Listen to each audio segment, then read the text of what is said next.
Hey everybody, welcome. So, you're new to sports cards or you want to learn more about sports cards and you came to the right place, or at least I think you did. So, I'm going to run through a few things, kind of terms of art that as you get involved into the sports card hobby, you might hear and aren't necessarily intuitive, and hopefully this kind of shaves down the amount of time that you have to spend kind of researching and everything else. I do think, the most important thing that you can do before you start just buying up a bunch of sports cards is just research and just learn. There's a ton of good podcasts, a ton of good YouTube channels out there that have a lot of great content to help you learn and research. And, there's even websites that you can look up that help, track different things, but nothing can replace just, hard work and time and effort. That's going to help you get to know what everything is and what you need to spend and invest your money in when you jump into the hobby. As we get started, I think the best place to start is the people that make the cards. So what companies are the most valuable to collect in each sport and things like that. So we'll start off at the top with basketball and football.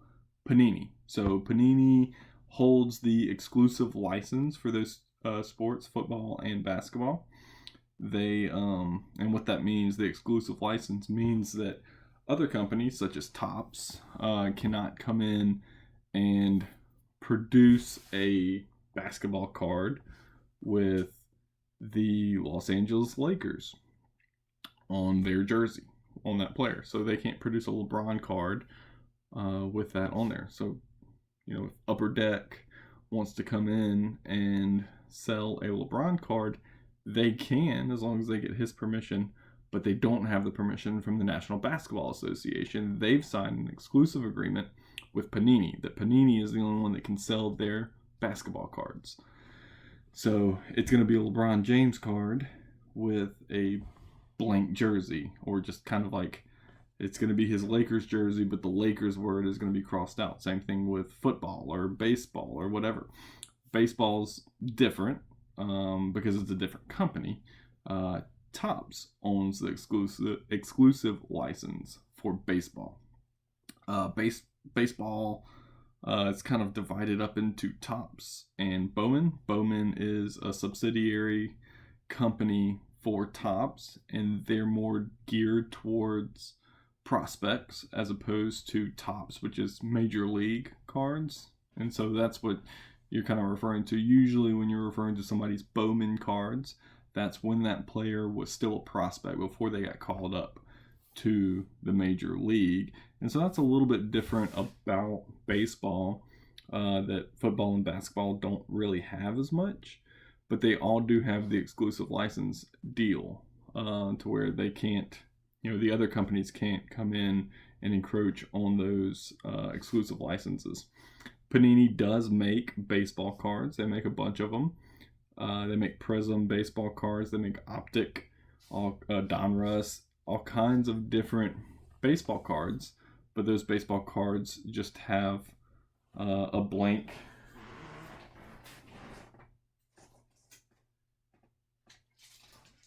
name. And in fact, I've got a couple right here to show you. As you can see, so like this, for instance, this is a Donruss baseball card. Donruss is made by Panini, and Panini doesn't own the rights to post the team names and logos, so you can tell, he's got a just regular black jersey and black hat. This is a Miami player, but they can't put the M on there. So same thing, kind of some other examples there. So yeah, you won't see the Philadelphia logos on, or not Philadelphia, that's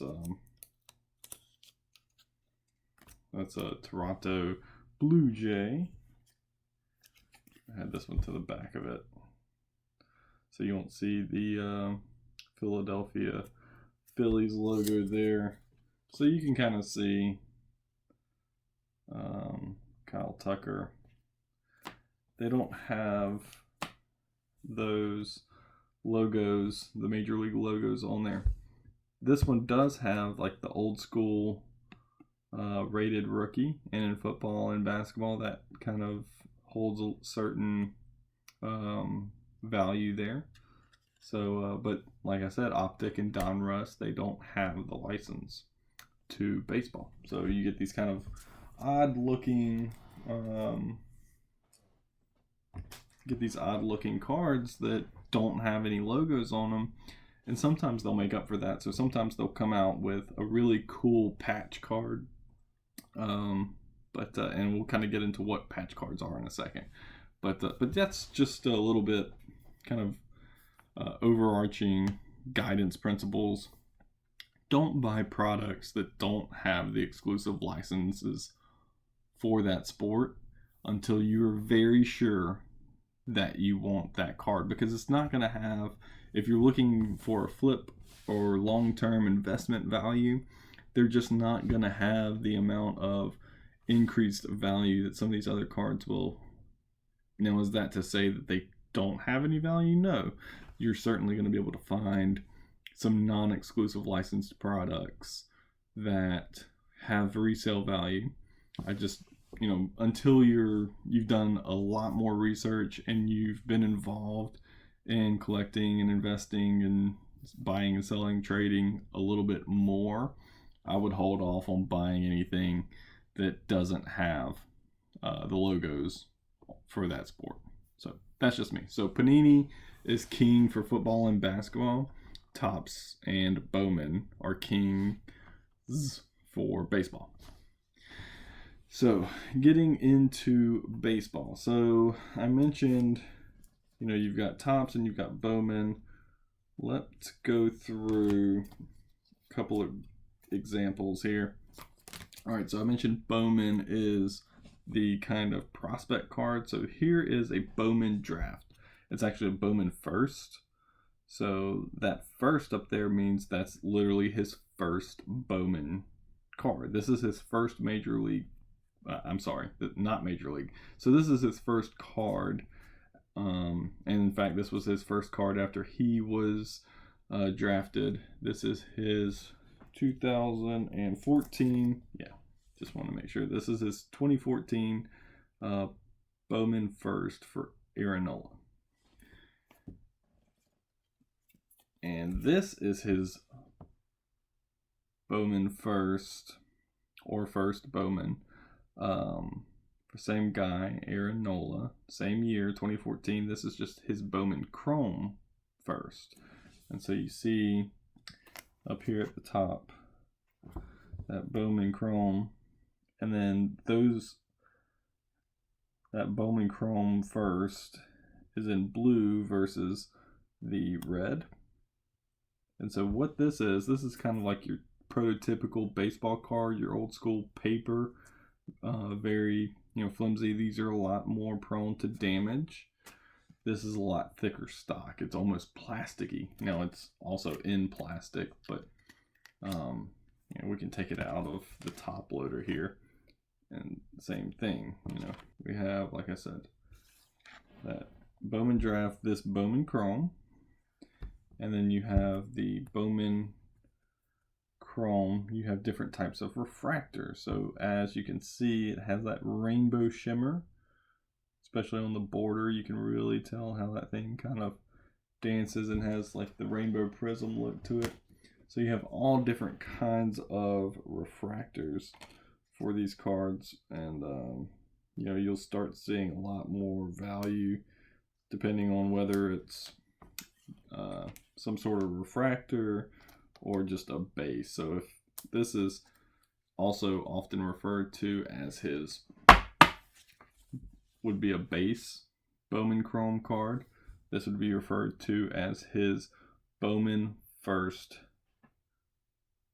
Chrome first refractor.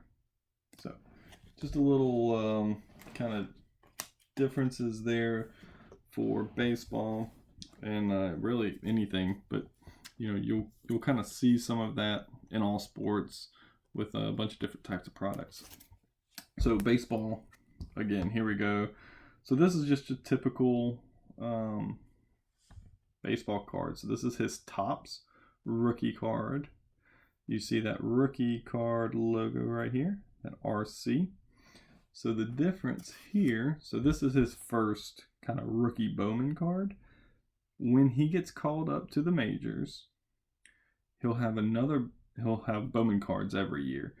But when the year he gets called up to the majors, he'll also have his Bowman card will have an RC logo on it as well. That's not necessarily his true rookie card. So a lot of people are going to be after these cards, these Bowman first cards, whether it be the paper draft or the chrome. The chrome is sought after a little bit more than the original paper draft product.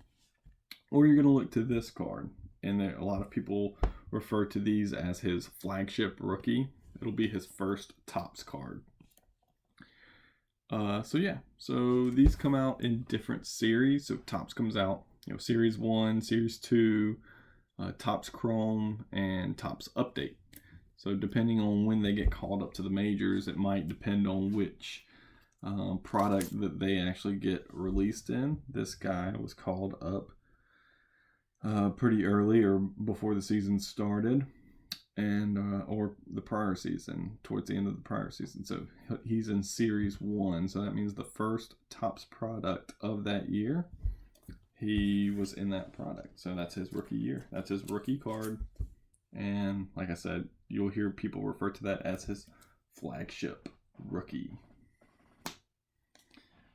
So that was just a regular Topps Series 1 card. This is a Topps Chrome card. And so, as again, just like I mentioned with the Bowman stuff, the original Bowman draft was just a paper product, just like that Topps Series 1. This is a this is a Topps Chrome.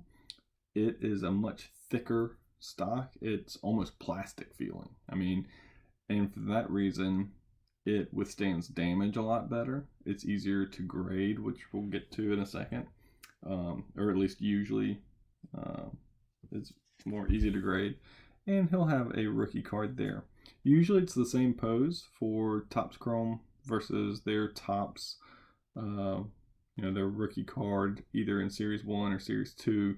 And then when they get their Topps Chrome, it's usually the same pose. It's just a thicker, more chromium look to them.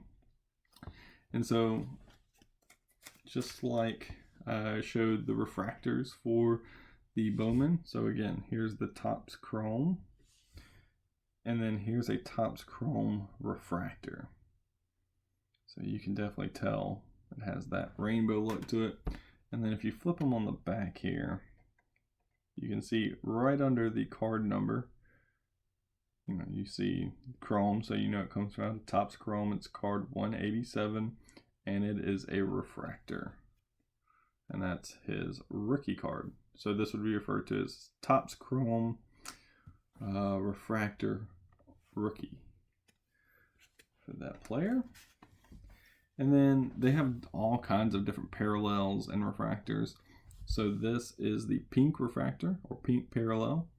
They have negative refractors. They have sepia refractors, all kinds of different things that they put out there. Blue, orange, all different colors. They also have X-fractors. So X-fractors are just a little bit more kind of prismy, so a lot of almost checkerboarded looking deal there. So, depending on the print run and how the card looks, one card might be more valuable than the other. I hate to give a definitive blanket, but the X-fractors are generally sought after more because they're generally harder to pull. So, anyway, so yeah, that's kind of the breakdown a lot of baseball, at least. And then they also have, patch cards, relic cards, numbered cards, and different things like that. So we'll get into some football a little bit here. So this is a football product. This is put out by Panini. It is called National Treasures. And so this has actually 2 patches. So you can see kind of part of the uniform there. And it's also numbered. This is actually card number 1 out of 99. So this is actually pretty cool. A lot of people will try to find the number 1 of 149, 99, 199, whatever, just the one of those, or jersey number. So they'll try to match the person's jersey number. So if they're collecting a LeBron James numbered card, they'll look for number 23 out of 99 and stuff like that. So this one's not his jersey number, but it is card number 1 of 99, and it's a double patch National Treasures card. Pretty cool card. This is a thicker stock. In fact, I'll show you that there. You can kind of tell those patch cards are often pretty thick, and they'll be referred to as patch or relic or anything like that. Memorabilia cards, so you'll see mem card, relic card, patch card, jersey card. All that means the same thing. It means it has a piece of material embedded in it. What this is literally a piece of his jersey, and I believe that's a piece of his helmet too. But this is actually player worn. It's not game worn, so there is a difference. A lot of times people will not really care about getting in something player worn unless it's game worn. Certainly there's a bigger demand for something that's actually been worn in a game. And it'll tell you on the card. I don't know if you can actually see that, but down here at the bottom it actually says that, this Panini's little statement that this patch says this material, or the enclosed player worn material, is guaranteed by Panini America. So if it says player worn, then that means they didn't wear it during a game. They went into a closet or into a room, put on a jersey, took it off, put on another jersey, took it off, or they did it at a practice or something like that. So not quite as valuable, still really cool, but yeah, they just cut up the jersey and make these different patches for these cards. So yeah, that's kind of cool. But yeah, that's the different patches. And so they'll also make a RPA, which would be kind of similar to this, but it would just have his autograph on it as well. So that's the rookie patch auto. This is just a rookie patch card, doesn't have the auto. And then, so I mentioned that Panini has the exclusive license for basketball and football, but that doesn't mean that everything is going to be the same brand of Panini. The kind of 800-pound gorilla in the room is Prizm. That seems to be the overwhelming favorite, at least right now, as far as the flagship rookie or standard rookie card that everybody wants. National Treasures is kind of a higher end brand, especially for basketball, but for football too. But they also have kind of lesser brands, or brands that come out earlier, so for different reasons. So this is a prestige card of Justin Herbert. So one of the first products that kind of come out are Score and Prestige, both produced under the Panini brand. So they do have exclusive licenses to produce the LSU, the Oregon, the whatever college they went to. It'll have those logos on it. And then if it's a product that's produced after he gets drafted, it'll also have like a little logo of like a Charger logo that shows, hey, he was drafted by X team. You also have other cards, so or other brands. So this is a brand called Playoff, and this is an insert in that brand for Joe Burrow. So obviously you can see that he's in his Bengals uniform. And then you have this. This comes out kind of in the summertime, I believe. And it's one of the relatively first products that come out that have the players in their professional teams uniforms. So you can see that this is a Kyler Murray rookie, and he's already in his Cardinals uniform. Has that rookie card logo. Definitely not as sought after and not as valuable as his Prizm rookie, but definitely a cool card just the same. So as I mentioned, Prizm cards, this is not a rookie card. This is just a veteran base card of Tyreek Hill, but this is Prizm. So this is the brand that people are kind of seeking more. All right. This is another popular brand. It's Optic. Has that rated rookie logo. And yeah, so this is just another. So they have Donruss and then they have Optic. You'll see the Donruss has a D that looks very similar to that O. The Optic's just a little bit thicker cardstock and a little bit more valuable. So, but yeah, these are very valuable too. Certainly lower price point than the Prizm card. Here's another Prizm. Here's Jameis Winston's Prizm rookie card. And there you go. And then here's Jameis Winston's patch card, National Treasures. I showed you the other numbered card. This is a numbered basketball card. This is Pascal Siakam. You can see that number right down there. Number, is that, yeah, 24 out of 99. So this is his second year card. This is not his rookie card. But yeah, just kind of a cool. Court Kings is a lower tier brand, not necessarily as valuable as others. And then they also make some cool stuff like this.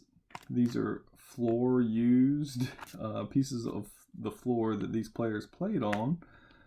And yeah, they're guaranteed by Upper Deck. So you'll notice that these are not made by Panini. These were before Panini got the exclusive license to basketball. I believe that took place in 2000 and I think it's 2011.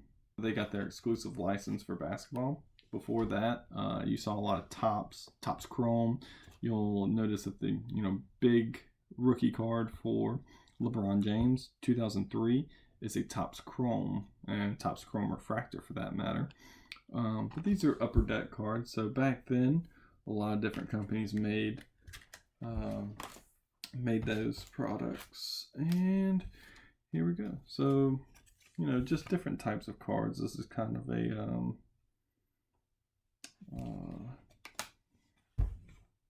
hologram. So this is an auto card. These come right out of the pack. I actually pulled this one.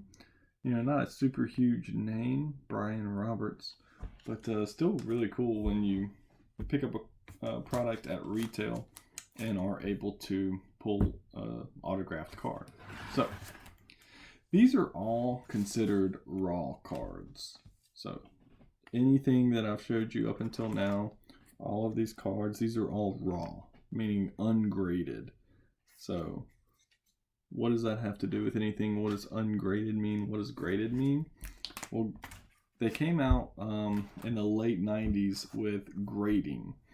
So, and what grading is, it's a third party. There's different companies that do it, but it's a third party authentication and analysis of the condition of the card. And so what this has done is kind of injected an entirely new realm into the market. You get different opportunities to increase the value of your cards because you can prove the condition of those cards, and a lot of people are seeking graded cards or slabs now. So you'll hear these referred to as slabs a lot, but here we go. We're going to start off.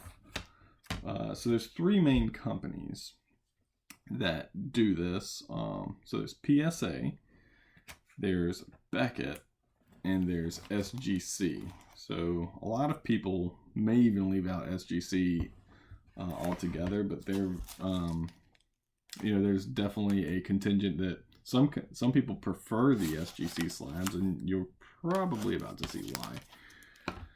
But yeah, there's the three main companies that do this, and so I'll just show you some right here.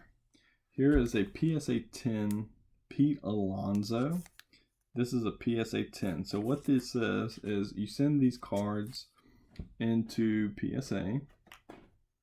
For instance, you take this card, you send it to PSA. They get it, they look at it under magnifying glass, loop, and really super examine the card for any defects whatsoever.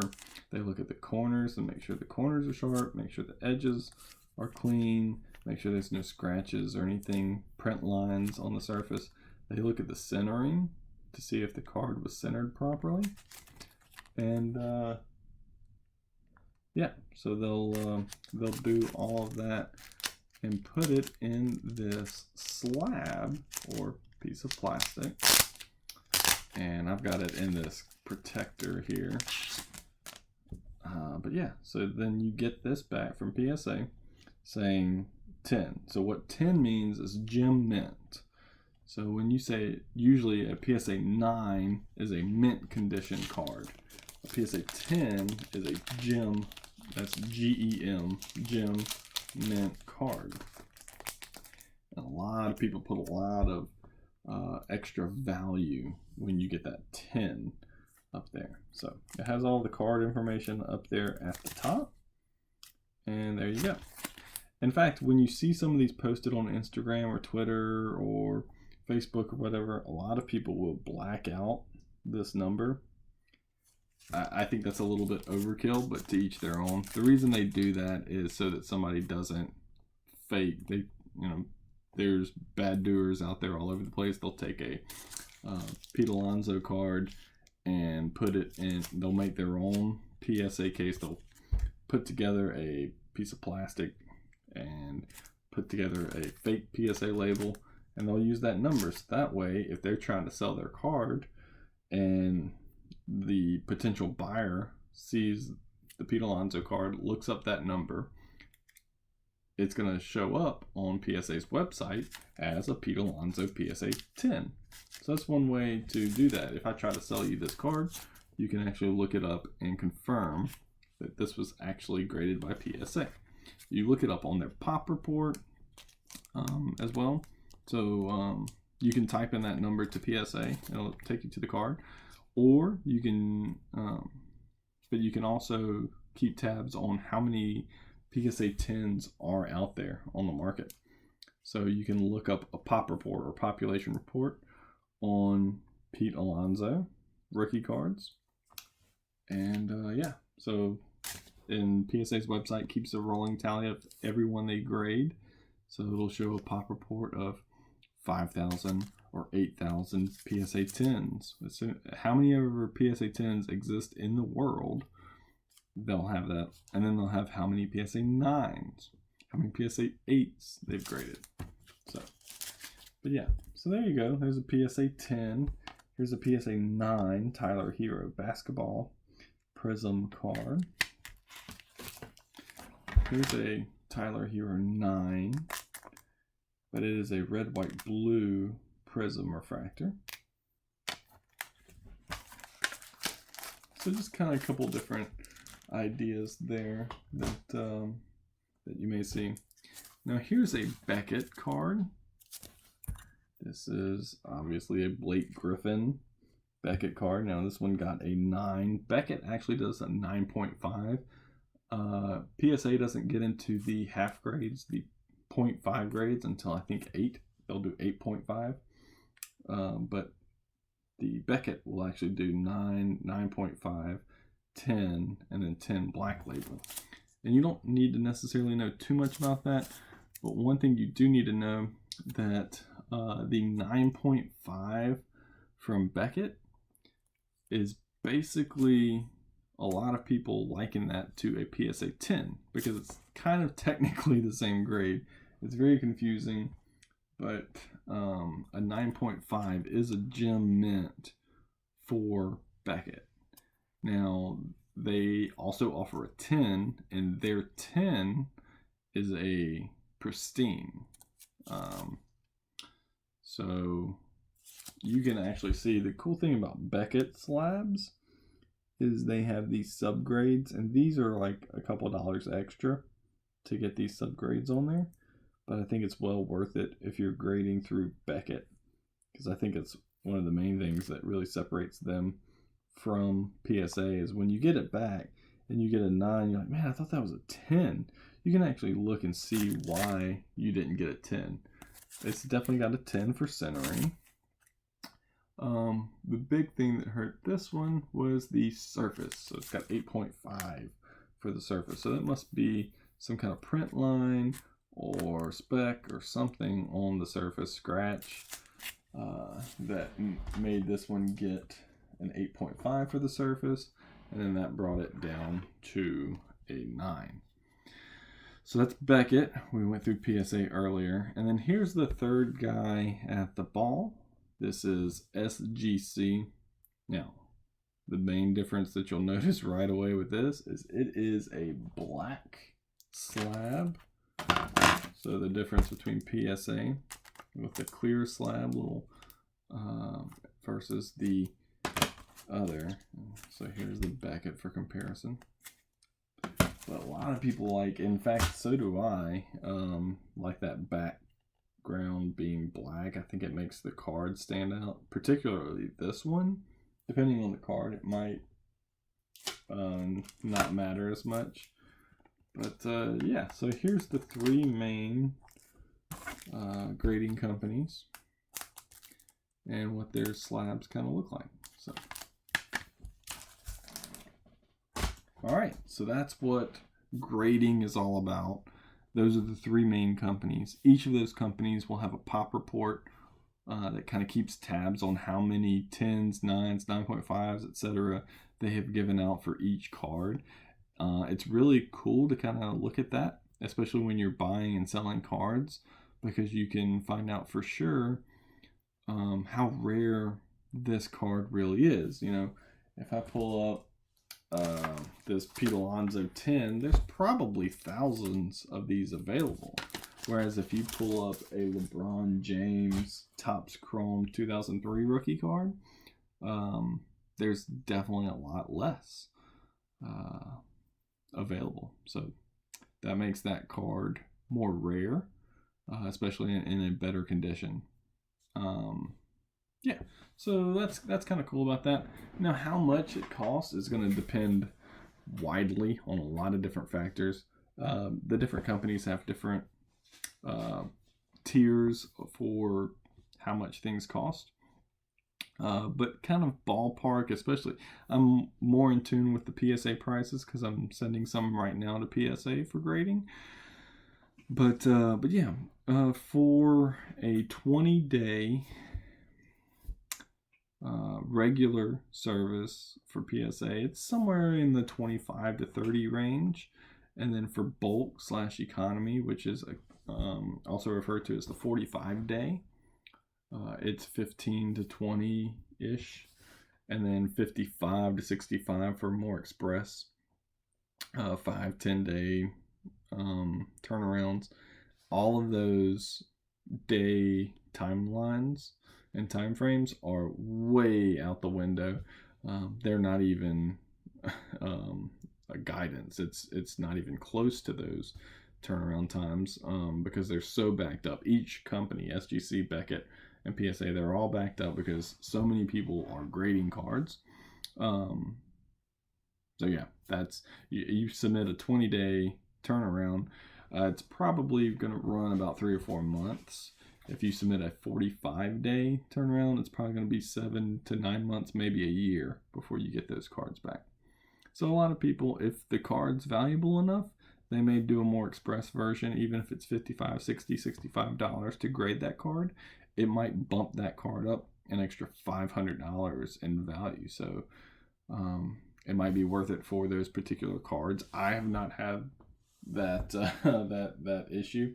The most I've paid has been a 28-day submission through one of the group submitters that I've used.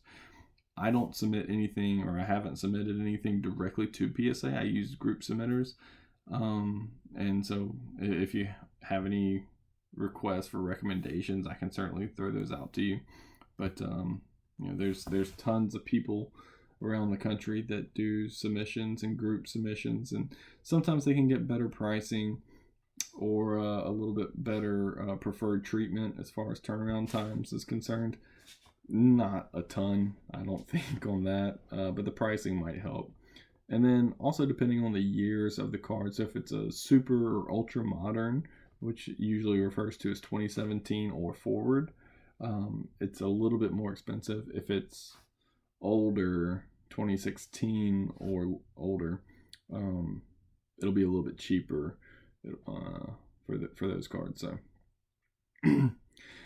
all right, so that's kind of the grading situation there.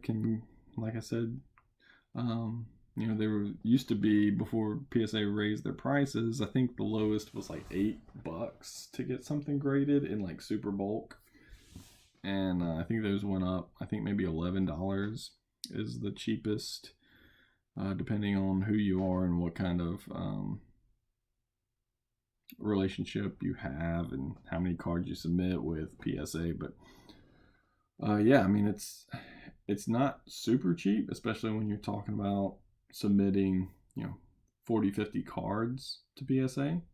It's it adds up quick, even if you're like, oh, I mean, it's $20. Okay, fine. It's gonna come back in a slab, so it's totally worth it, right? Well, maybe if it gets a 9 or a 10. Probably, especially if it gets a 10, it'll definitely raise the price. But I would definitely examine, pre-screen your cards, or have somebody pre-screen your cards for you, so that you're not submitting a card that is not going to get a 9 or a 10.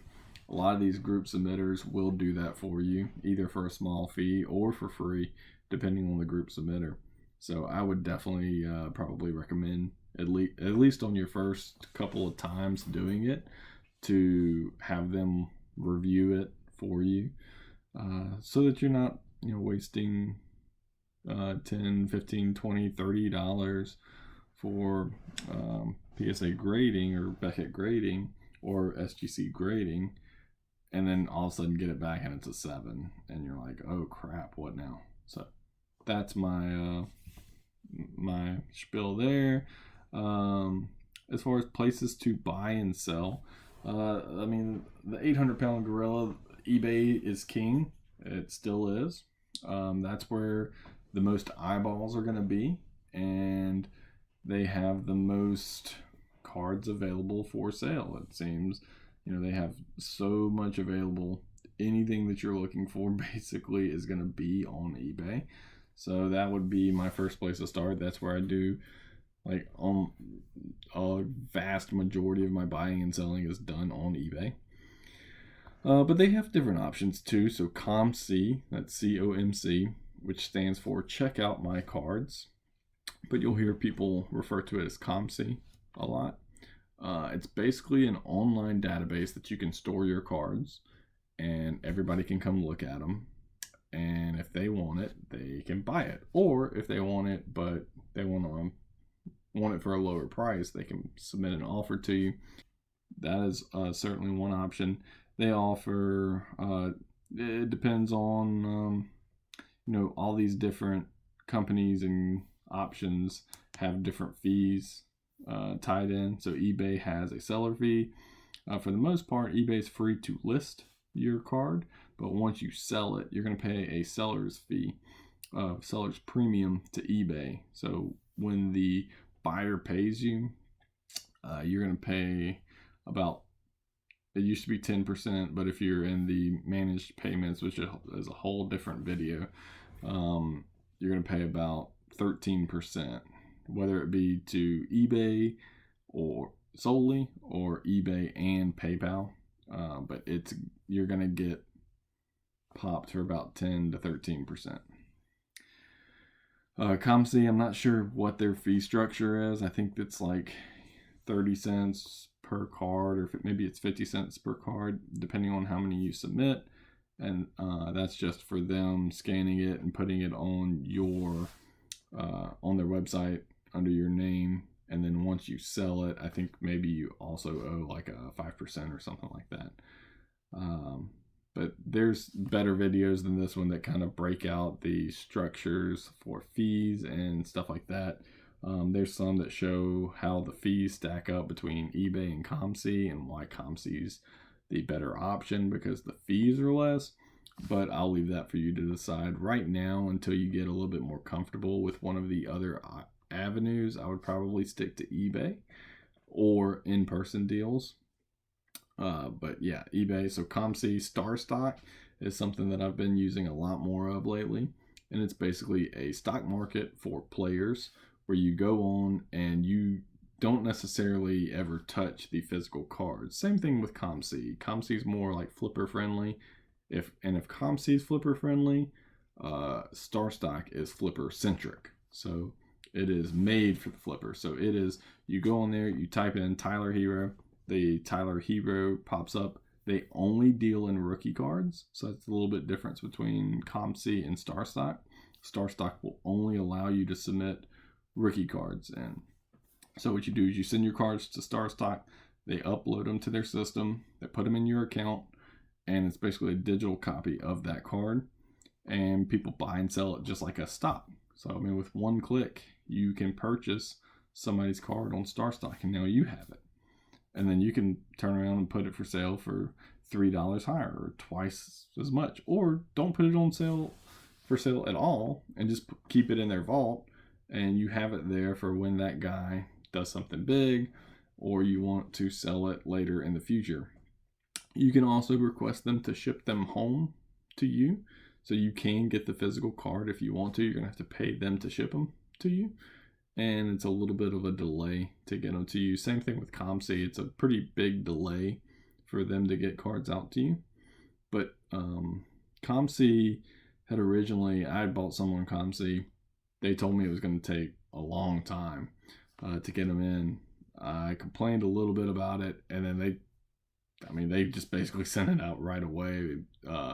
Expedited me to express shipping and sent them out within like 1 week, which is crazy for ComC. But both ComC and Star Stock have really good customer service in my experience. There's some other companies. StockX has been making a lot of moves. They've partnered with PSA. So has Star Stock, by the way. Star Stock, you can now grade cards through Star Stock, where if you have a card on Star Stock, you can submit it to PSA through them. And StockX is branded with PSA. All the box you get back from PSA have Star Stock, have StockX logos and information on there. There's other websites too, like My Slabs and stuff like that I haven't really checked out too much. And then there's, of course, the social media sites, Twitter, IG, Facebook, some Discord chats and message groups, other dealer websites and things like that. A lot of people really do a lot of deals on IG and Twitter. So those are kind of, and Facebook too.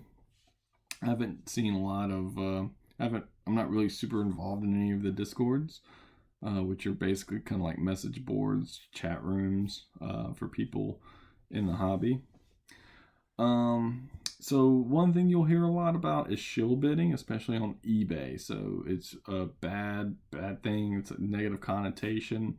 What that is basically people bidding up their own items so that they sell for the highest amount possible. And that's called shill bidding. They'll create a fake account or have their buddy bid on their card so that it keeps driving the price up, so that the eventual buyer will buy it at a higher price than they would have otherwise gotten it at. It's frowned upon. eBay doesn't allow it, but it definitely still happens. And there's ways to kind of find out whether a particular sale was a fake sale or not. You can go in and see who actually bought the card and see how many feedback they have. If it's a 0 or 1 feedback, probably a fake name and probably not going to pay for that card, and so it's probably, you know, some sort of shill bidding activity. So one other thing you'll come across on eBay is eBay 1 of 1. So in the listing they'll put blah blah blah, you know, the card, the information, and they'll put eBay 1 of 1. So if you were to submit like this card on there, it is a 1 of 99. So there's 99 other similar things, but some people will put this on eBay and put in the title eBay 1 of 1.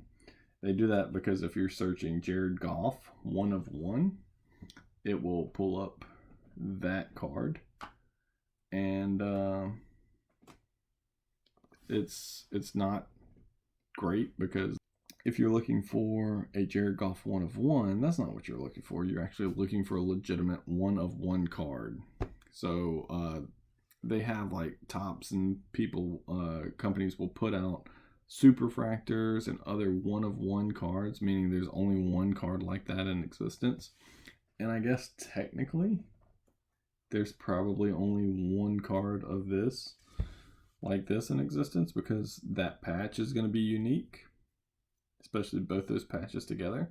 And then you could say that because it's a numbered card, even though it's 1 of 99, there's only one of 99. So this is an eBay 1 of 1. So it's just kind of some tricks that people try to use to get their listing to catch as many potential buyers as possible. You'll also come across listings that have PSA question mark, PSA 10 question mark, because a lot of people will look up, you know, Pete Alonso PSA 10. And so if you have PSA 10 question mark, meaning, oh, like this could be, it's a raw Pete Alonso card, but could be a PSA 10. Who knows? It's a very clean card. Like, come on, like nobody's fooled by what you're doing. Like it's just a way for them to try to get the maximum amount of views. And I guess it probably works sometimes. Yeah, so some other things that you'll come across: rainbow. If somebody says something about a rainbow, that means they're trying to collect all of the cards for that player, or at least for that particular product. So all the different variations. So I mentioned, you know, we have different refractors and stuff like that. So they'll collect like Dustin May's base. So like they'll probably collect his Topps Chrome base, and then his Topps Chrome refractor, and then his Topps Chrome pink refractor, his Topps Chrome sepia refractor, his Topps Chrome yellow, his Topps Chrome blue, all these different colors, so that he has a collection of all the different colors, and he'll call it the rainbow. So they also create a printing plate that they use to make these cards, and so those are usually 1 of 1s as well. So, but that's just what a rainbow is. It's all the different variations of that card. As far as so other things to look out for: breakers. So you'll hear about breakers. Those are people on Instagram, YouTube, Twitter that break products. So they'll get a bunch of wax, and so they'll have like a 2020 Prizm football, a couple of megas. So maybe they'll have 4 mega boxes of 2020 Prizm basketball, and they will sell those they'll sell spots to that break. And what they'll do is they'll put all 32 football teams on Instagram and have people buy those particular teams So if you want the Cincinnati Bengals, because Joe Burrow is the rookie quarterback, and you want Joe Burrow cards, it's a better way. If you bought 4 mega boxes, if you could find 4 mega boxes, which you can't, but if you could buy 4 mega boxes, it would be very expensive. Well, you might be able to buy the Cincinnati Bengals from this break for $100. I don't know what the price for the Bengals would be for that particular break, but the Bengals would be one of the higher teams. Chargers would be one of the higher teams because they have Herbert. So you would buy whatever teams that you want. So anybody that gets those teams, or any player on those teams that gets pulled during that break, and what the break means is that guy will then fill all of those spots. All 32 slots will be filled for the agreed upon prices. And then once they all fill, he'll rip open the product, usually live on Instagram or YouTube. And they will pull those cards and go through them. And then if it comes across a Joe Burrow, hey, all right. John Smith, who bought the Cincinnati Bengals, you got a Joe Burrow coming your way. So, and you may get 5 Joe Burrows, or you may get a Joe Burrow and a T. Higgins, or you may get no cards. So it's a little bit of a gamble, but it's at least cheaper than buying the product yourself, and nobody can really find the product themselves.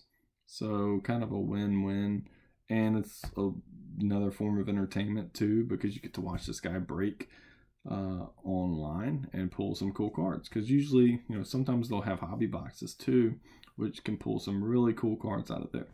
So that's Breaker. They'll also divide it up by different things. Football's usually done by team. You can do it by division. I think baseball is usually done by division. It can be done by team as well, but yeah. So it could be broken up in any different way. You can buy it by person, by player, if you really want to. But yeah, that's the deal there. That's how breaks are sold and filled, and that's how that works. So kind of cool thing to buy into, kind of like a shared fund for that break. A stack sale. So a stack sale, this happens a lot on Twitter. I think it happens a pretty good bit on Instagram as well. And so that just means you can continue to buy cards until you're ready to kind of settle up. So they'll continually put cards for sale. They'll especially run it like all night or for a couple of hours on a Friday night or Saturday night or whatever. And just post all their cards, just like picture by picture by picture, sometimes multiple cards per picture, and you just claim those cards. And they'll usually have prices next to them. They'll put a picture, $1 each, and they'll have 20 cards, and you can say, I'll claim this one, this one, this one, and this one. And instead of just buying each individual card you pick, as they go on through their stack sale, and it may last one night, it may last a week, it may last a month. And then once you're ready to settle up, or they're ready to settle up with you, they give you the total, you pay, and they ship those cards that you bought to you.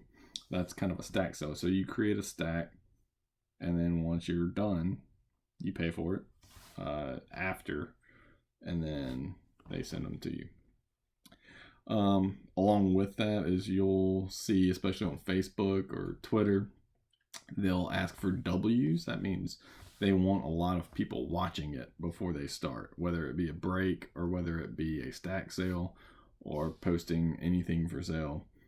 They'll definitely, they'll put out, hey, once I get to 15 W's, I'm going to start a stack sale tonight. And then you'll see people dropping some W's in the comments. And then once they have 15 people that they know are watching their thread, okay, they'll start posting some pictures of cards. And they do that because they don't want to just be posting pictures of cards for nobody. They want to make sure that people are actually paying attention and potentially going to buy their cards. So, few more here coming down to the end. Coin, you'll see this a lot on the social media sites. you'll see a picture of like this card, and they'll say, I can recoin it if you need me. Or you'll have somebody else, hey, can you coin that?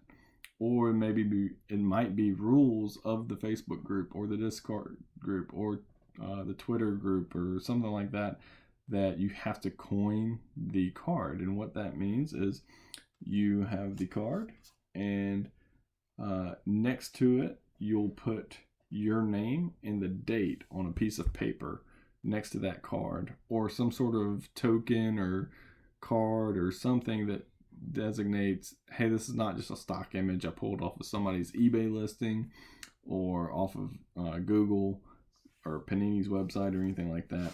This is actually my card.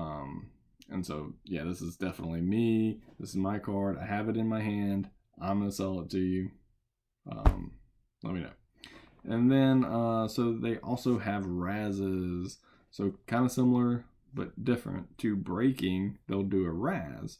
So they'll have like a super high value card. Maybe it's a slab of some sort. I mean, they wouldn't necessarily Raz this off. They might. So this is a PSA 10. Right now, the current value is, somewhere probably around 35, 40.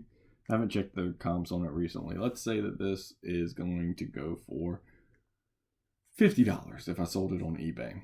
I might Raz it off on Instagram for 10 spots for $5 a spot. So I know I'm going to get $50, and you have a 1 in 10 chance of getting it. So I'll fill 10 spots, and then I'll put it into a random number generator 1 through 10, and Google will spit out a number to me, and it will be poof. Okay, 3. All right, number 3, that is Bill Smith. Bill Smith, you won the card. Congratulations. And so Bill Smith only paid $10 for a $50 card or $40 card or whatever. So they may Raz it off for actually more than what it cost. So like it may be a Joe Burrow PSA 10 Prizm card, and they may do Razes for $25 each. And they may sell like 20 spots or something. Well, that's $500. I don't know if actually that might be worth $500. Bad example.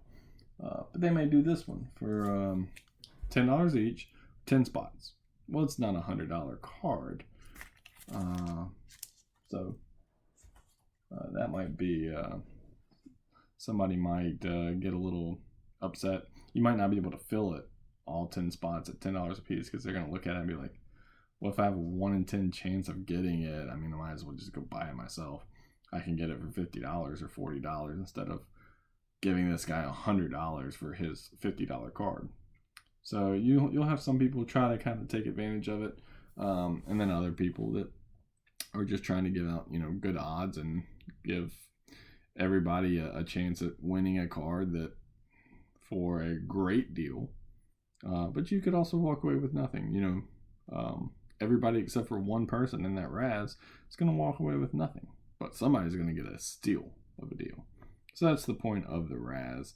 And they'll do it with either a random number generator or a die. They'll roll a die, or some sort of random drawing to where you have a random shot at winning whatever it is, whether it be sealed wax or a card or anything else.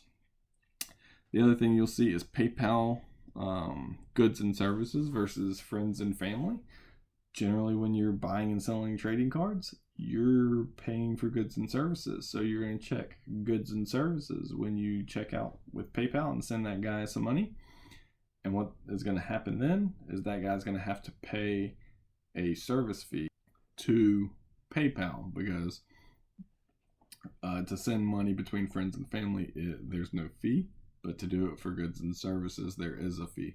So a lot of people will either ask you to pay friends and family, or they'll ask you to cover the goods and services if you're paying goods and services. So if you see anything like that, that's what that means. I'll leave it up to you to decide whether you want to do it. Generally speaking, goods and services used to and does kind of contain some a little bit more protections for the buyer. Some people say that that's not true for sports cards. They don't actually give any protections or refund possibilities, so it's really not worth it, or not. There's no reason to do that. But to me, it makes me feel a little bit better to pay goods and services, because if you pay friends and family and he stiffs you, you definitely have no recourse. If you pay goods and services, you have a puncher's shot at getting your money back, or something getting done about it from PayPal. And then if they don't want to do it, even though the buyer is not supposed to, under their terms and PayPal's terms and agreement, pay that fee, you can request, I suppose, the buyer to cover that. If I'm the buyer, I usually just offer to do that, so that way, I'm not taking money out of the seller's pocket, but yet I still get that protection. And it's only like, maybe 3%, I think, fee for the goods and services. So just some things to keep in mind. Last bit of stuff here. I'll go through some shipping materials and other supplies that you can get. So card sleeves. So these are card sleeves are also referred to as penny sleeves. So they're called penny sleeves because they're usually sold in a sleeve of 100 for $1. These are actually $1.50 because they're actually for thicker cards. So they're a little bit thicker of a sleeve, but these are usually 1 penny each because it's $1 for 100. But yeah, that's what that is right there. Penny sleeve, a little plastic sleeve. You drop your card in there. It gives it a little layer of protection, and then you also have top loaders. So they call them top loaders because they load from the top. So you put your penny sleeved card in the top of the top loaders. That gives it a lot more protection. And then they also have one touches. I don't have an example next to me here of a one touch, but basically it kind of looks like a slab. It's a little bit harder of a protective case. You put the card in there, and then you take the top of the one touch and you put it over the top, and there's a little magnet at the top there that protects it. They also have screw downs. That's kind of the old school stuff, had 4 screws. I don't recommend doing that because there's a lot of complaints and allegations that those can actually damage your card, so I wouldn't recommend necessarily using those. But that's just me. These are team bags, so you can buy these a lot of times at your local card shop or online, eBay, or some online retailers. These they're just a resealable bag to where you can keep like multiple cards in. I use it a lot for shipping cards. When somebody buys one, I'll take the cards and kind of put some buffer cards on either side, put it all in a team bag, kind of gives it that extra layer of protection. These are butterfly stamps, 70-cent stamps. When I send a plain white envelope for a cheap card, if I were going to sell this card here, it is a base non-rookie card. So I don't know, like 3rd year, 4th year for Tyreek Hill. So yeah, I mean, I would only sell this maybe for $1, probably for 50 cents. It's just not super valuable card. So there's no point in sending it first class or priority or anything like that and spending $4 or $5 to ship a 50-cent card or a $1 card. So drop it in a plain white envelope, and you can use this. These are non-machinable. It says there down there at the bottom, non-machinable postage. And so what that does is they don't put it through the sorter, so it gives it less chance of getting torn up. That plain white envelope, they'll hand sort it and ship it out to the buyer.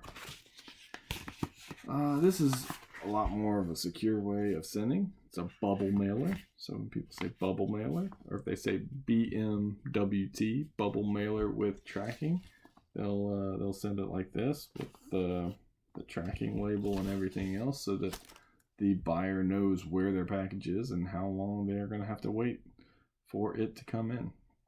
All right, so this is going on long enough. I hope I've provided something of information to help you as you get started in the hobby. You know, there's a lot of people that are going to tell you what you should buy and what you need to buy. Don't ever buy something because someone tells you to, or that someone tells you that it's a good buy. If their reasoning makes sense, and then you do a little bit of research and you go, hey, they're right, then you can go buy it. But until you do it yourself, don't just take somebody's word for it. Because if they're wrong and you get stiffed on it, you're going to be so mad. So I would definitely steer clear of here's what you should buy. You need to go buy this right now. Stuff like that.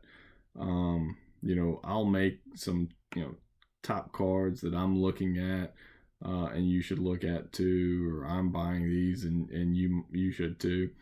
But that's not me telling you to buy them.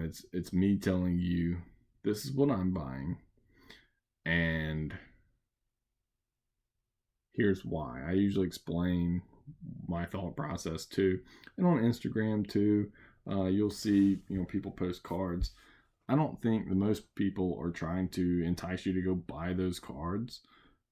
Maybe they are. I'm just kind of proud of my cards and trying to share it, So that's just a little thing. If you ever see a card on Instagram or Twitter or whatever else, don't ever just be like, oh, he's buying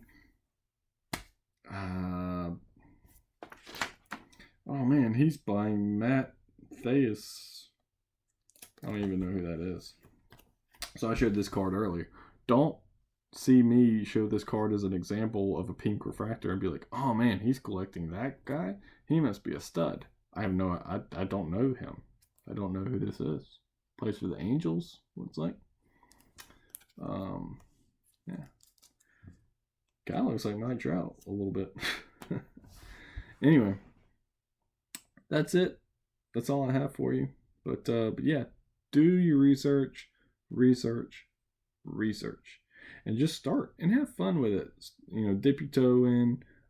After you do, I think Gary V, which a lot of people know who Gary V is, and a lot of people have something to say, either negative or positive, about him. But I think he's a good guy, and he really has some interesting things to say. And I think one of the main things that he kind of preaches on is, do your research. Don't buy a single card until, I think he says, like 40 hours. Yeah, I think that's probably about right. 20 to 40 hours of research and just reading and learning before you buy your first card. Because, you can do 20 hours of looking into the sports card and know nothing. I mean, you can be in it for a couple of years and still learn all kinds of new stuff. So I implore you to do as much research as you can possibly do. And yeah, good luck. Let me know if you have any questions. I'm happy to help. I'm sure I'm probably missing some terms that are used in the hobby. And if I am, drop them down below. Let me know what I didn't include and what everybody needs to know about. Thanks a lot. Peace out.